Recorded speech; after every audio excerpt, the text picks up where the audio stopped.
Last week I took a young man fishing and he had a great session on this river, and when I took him home and told his mum, she asked, is fishing just luck? It was difficult not to be affronted, but I guess if you're someone that fishes just in the summer months, especially if it tends to be on stocked still waters, you might be inclined to think that it might be.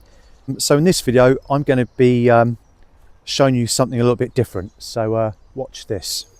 So last week I fished where I was just stood in the faster moving water, but the water was higher, it was flooding. There's a good few inches less on the height of the river, and it's slowing down a little bit, it's fining down. So I'm picking this spot just where it's a little bit deeper and a little bit slower, because the shallows up there will be too clear, it's too bright, and down here it offers them a little bit of tree cover, a bit of light cover and a bit of depth. If you use the same approach that you might have in July, of just chucking out a load of bait and hoping the fish will eventually swim over and find it, you're not going to catch fish. On that note, actually, a lot of still waters have carp in. It's become really popular, and carp aren't indigenous fish and they don't like cold weather. They go into a bit of a torpid state. The beauty of fishing on rivers in winter is that you've got other species that are more resilient to the cold weather and will continue to feed in it, especially if there's moving water on a river that forces them to swim against that flow.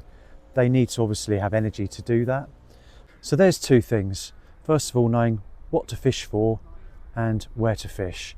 Today we're going to be fishing for roach and dace, and we're going to be fishing in a small river that's about 8 foot deep. So things like temperature, water visibility, speed of flow is going to change where these fish are going to be hiding away or feeding. So if you think about it logically, if I fish with a feeder, first of all I need to make sure that feeder lands where the fish are, because they're less likely to come over to baits in winter and waste energy. And the other thing is the resistance when they actually take the bait is quite strong on a feeder tip, so they might let go of it. And when they're not feeding as much, they feed a lot less aggressively. They'll be really gentle. They'll come up to the bait and maybe look at it for a little bit, maybe pick it up but not swim off. So your bite indication's really quite subtle in the winter. Right, so these little details make all the difference. I've got 3 different sized hooks there, 22s, 18s and 16s. The higher the number, the smaller the hook. And the different breaking strain lines that I've got, £1.10, £2.8 and £3.8 breaking strain line. They're all lighter than my main line, which is the main thing, because if I lose a fish or go into a snag, I only want to lose the hook, not the whole setup. Now, in winter, with all the algae dropping out of the water goes clear. Quite often I will use the thinnest line I can get away with, which is a good rule to apply anyway.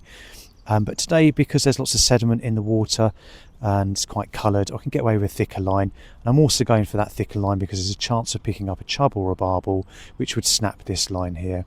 But with a maggot, I always tend to fish single maggot on a size 20 or 18, double on a 16, pinkies on size 22. Pinkies are just a smaller type of maggot. I've got a couple of dust shot about 10 centimetres apart on the hook length. There's my bulk shot, about just over 2/3 of the way down the line, because I want that line to get down quickly. So that's my 6BB trotting float held on with float rubbers. I'm using 4-pound main line and a 13-foot float rod. I've got about 1.5 pints of red maggots, and because of the depth of water that I'm in, there's no point chucking them in, because by the time they reach the bottom they're going to be about, well, beyond where my float's going to be reaching downstream. So I need to get this bait down quickly, and I'm going to do that either with a bait drop or by mixing some ground bait. It's nice and heavy, it's a nice heavy ground bait mix, so I'll get down quickly. I made it very stodgy, I'm not bothered about it all fluffing up into a nice cloud. Roach love a bit of hemp. I don't think there's any krill in that ground bait, if I'm honest. I think it's mostly hemp anyway. Basically it'll act as a ballast and help get it down. The heavier you make the mix, the more maggots you can add to it without fear of it breaking up. And plenty of maggots. And that will ball up into a nice lump like that. Got to get it out quick before those maggots break it down. It's like cement.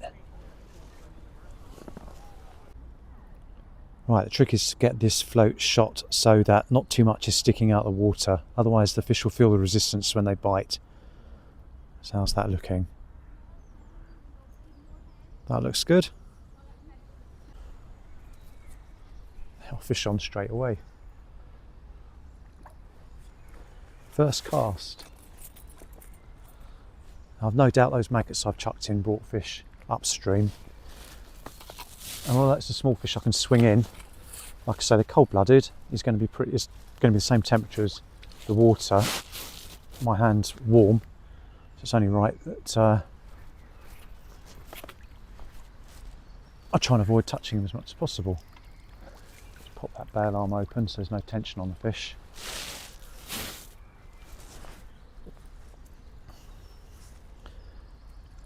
It's a barber's hook, so that should come out no problem. Dace is a small silver river fish. Gets confused with roach, but it hasn't got the orange eye, and also gets confused with chub. The main difference is that at the back here, a chub won't have a clear fin like that that's concave. It will be convex and it'll be pink. So that's a dace, not a chub. And the British record's only something like 1 pound 4 ounces. They don't grow big, but you do get them in huge shoals.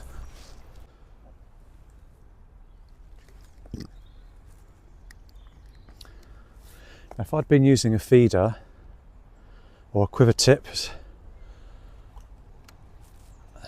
the likelihood is that that fish would have ripped the maggot off and disappeared before that rod tip had even gone round. Talking to some of the old boys, what they used to do is hang up a carcass upstream so you'd have a constant supply of maggots dripping in. Have a word with your butcher.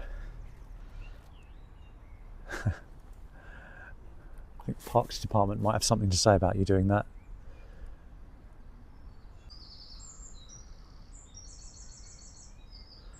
So what I'm doing is I'm just cuffing the line as it comes off the reel.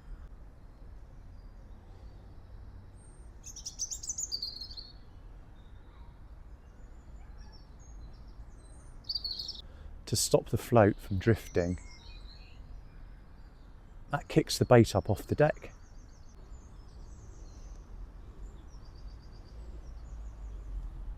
So I'm just slowing it down. You can see the line tighten up to the float and then let it go again.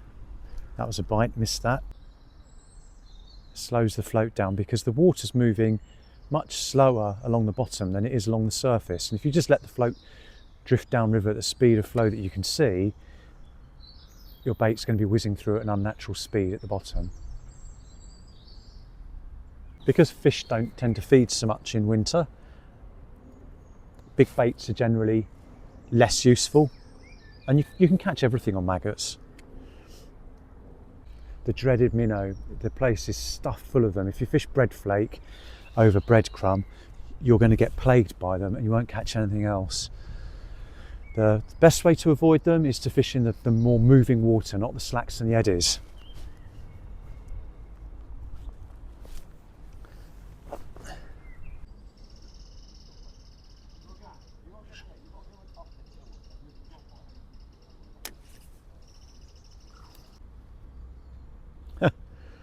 That's all that's left on the hook.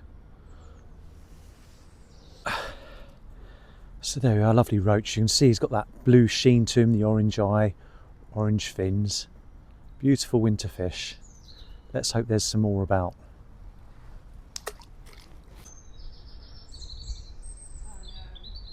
There's the float. Can actually follow that round. And my finger is poised to snap that bail arm shut and strike. Yeah, fish on. Yes, another roach. Lovely. And away. I'm not using a keep net today because I'm not in a competition and it's not very fair on the fish, I think, to keep them imprisoned unnecessarily for 3 hours or however long I've got. Fresh bait on. Let's see if there's a shoal down there. that's a swinger. So if there's a healthy shoal down there, I'm going to keep feeding it. And that's a dace. Or was it a chublet? It's a better sized dace. Like I say, they've gone all rough. They feel rough this time of year because one of the early spawning fish, the skin feels really strange. Let's get him back. Another good reason for not putting dace in a keep net, because if they're busy spawning, I guess going back to that question of where to fish, that's going to be determined for you by the law to some extent. The close season on the rivers is the 15th of March to the 15th of June for coarse fishing. So you've only got a week or two left. Give it a go.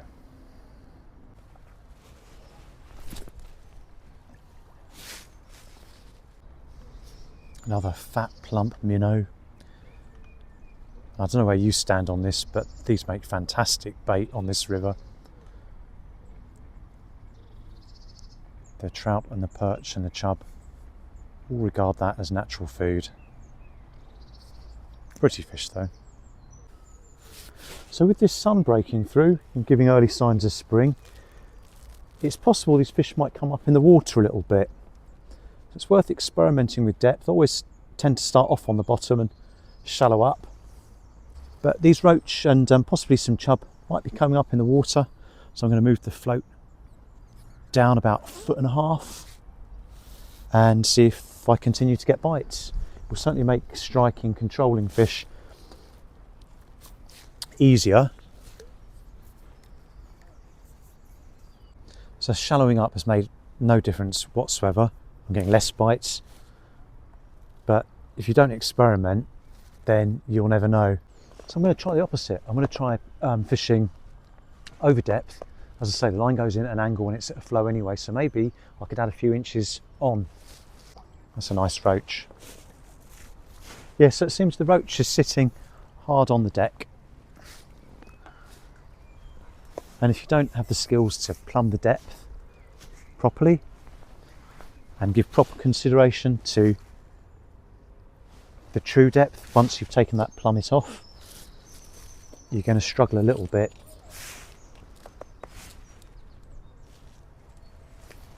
A bit like me not being able to find my disgorger. It's behind my ear. Classic.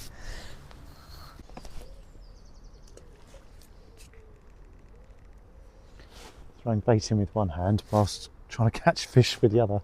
So it's pretty full on, and for winter this is great fishing. And the sun's even come out. Another nice roach. Another very pregnant looking dace. Let's get that back quickly. Another fine looking dace. Nice big one, that one. Bear in mind they don't grow very big.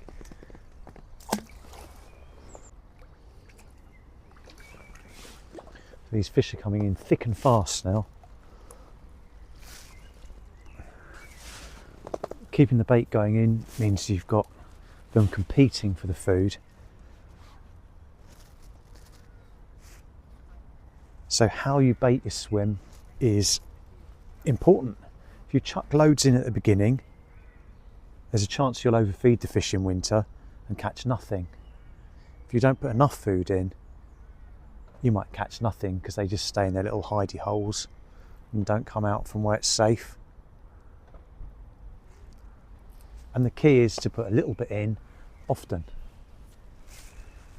And on a deep river like this with a bit of flow, it's really important to make sure that bait goes down into where you want it. If it's deep down, you need to make sure it gets down there quickly and not just washed off down with the flow. So while I'm catching fish, I'm just going to keep the bait going in.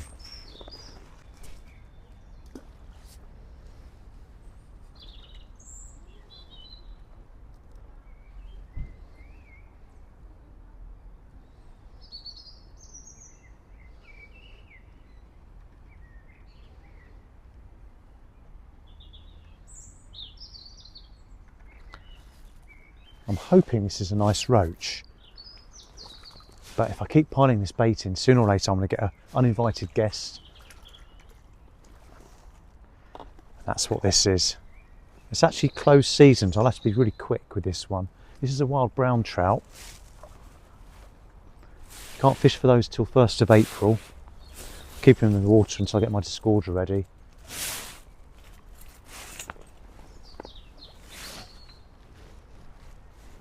They love maggots. I do fish for them using a fly in the spring, but it's inevitable really. Keep putting the bait in, these greedy fish will come out. They are one brown trout. Let's get him back. There he goes. That's probably the biggest roach of the day. Good sort of 7 ounces, I reckon. Let's get him back. But there are bigger. Biggest I've had from here is 1¼ pound. But I've been trumped by one of the children that I've taken out who's had a 1 pound 8 ounce recently. Much to my disgust. So hopefully I've proven that it's not just luck. Otherwise the same anglers wouldn't consistently catch more fish than others during the winter months. It really is to do with understanding the environment as much as it is understanding all the tackle. People get very bogged down by what tackle they need to use, but you're actually much better off learning about the species and the habitats that you're going to find them in. It's easy to look at this and say it's a river habitat, when in fact it's a number of little micro habitats. We've got the nice crease and slack on the right hand side, deep down on the bottom. The roach are loving it down there. We've got the slightly faster moving water going through the middle, where the dace are sitting a little bit higher up in the water, catching those on the drop. And we've got the trout sitting in the hole close to the margins underneath that tree that's deflecting flow downwards and has given it lots of cover from predators so it can sit high up. Yeah, these fish are swimming against this water. They've got to make up their energy somehow. Hope you enjoyed the video, and thanks for watching. If I'm telling you how to suck eggs, then for future reference, anything with a black Fishwish logo is a vlog, anything with a white Fishwish logo is a tutorial. Thanks for watching.